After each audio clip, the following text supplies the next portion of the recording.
3 mwezi wa 4 mwaka 2025, mwaka sasa, hamjaanza ujenzi na fedha hizo zipo kwenye akaunti, mnataka kuzifanyia nini? Nikuhakikishie kabisa katika shule ambazo viporo tulikuwa navyo sisi ni Kange Kasera na shule ya sekondari Chuma ambayo iko upande wa kushoto kwako.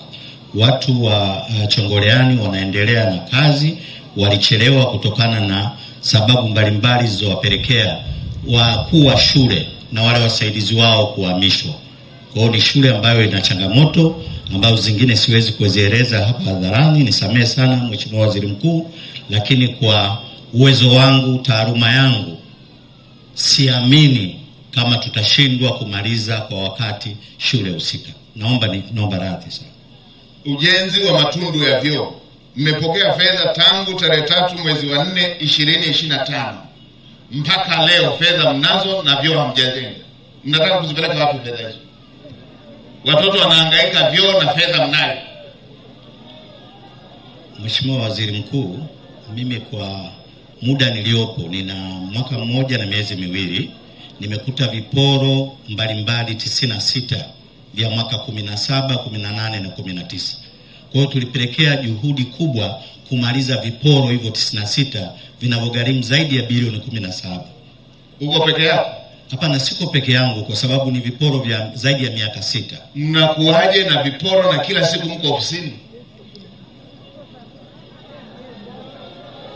Kila siku mko ofisini, shule ziko mwendo wa kutembea kwa miguu, fedha mmeshaletewa. Wako wapi hao watu wako mnaofanya nao kazi? Naomba afisa elimu. Nani anayesimamia hivi? Yuko afisa elimu kwa kisa. Yuko wapi? Yuko wapi yule anayesimamia hivi?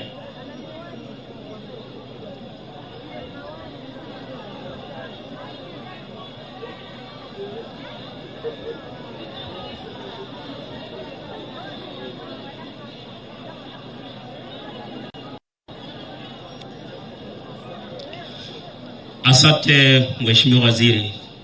Changamoto kubwa ambayo tunakutana nayo ni kwamba tunapotangaza kwenye mfumo wa NeST, waombaji wanachelewa. Tunaweza kutangaza mara ya kwanza hakuna anayeomba, mara ya pili hakuna anayeomba. Kwa hiyo changamoto ni kubwa katika uombaji wa kazi hizi. Asante. Kwa hiyo tatizo hilo liko Tanga tu?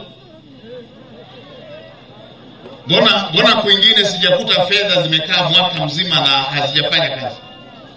Mheshimiwa Waziri, ni kwa mnakwenda ofisini mwaka mzima, watoto wanakosa matundu ya vyoo, tunakosa matundu ya vyoo kwenye shule zetu na fedha mnayo. Lawama zinapelekwa serikalini kama vile serikali haijali watoto, kama vile serikali haijaleta fedha.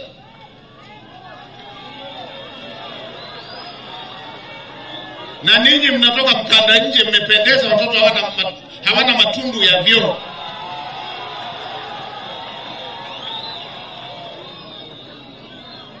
Hii shule iko wapi? Ni waelekeze watoto hawa wote wakajisaidie kwenye ofisi ya afisa elimu na mkurugenzi.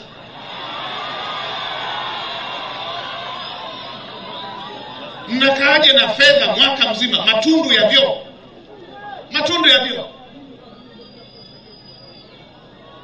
Mko serious? Matundu ya vyoo na fedha mnayo?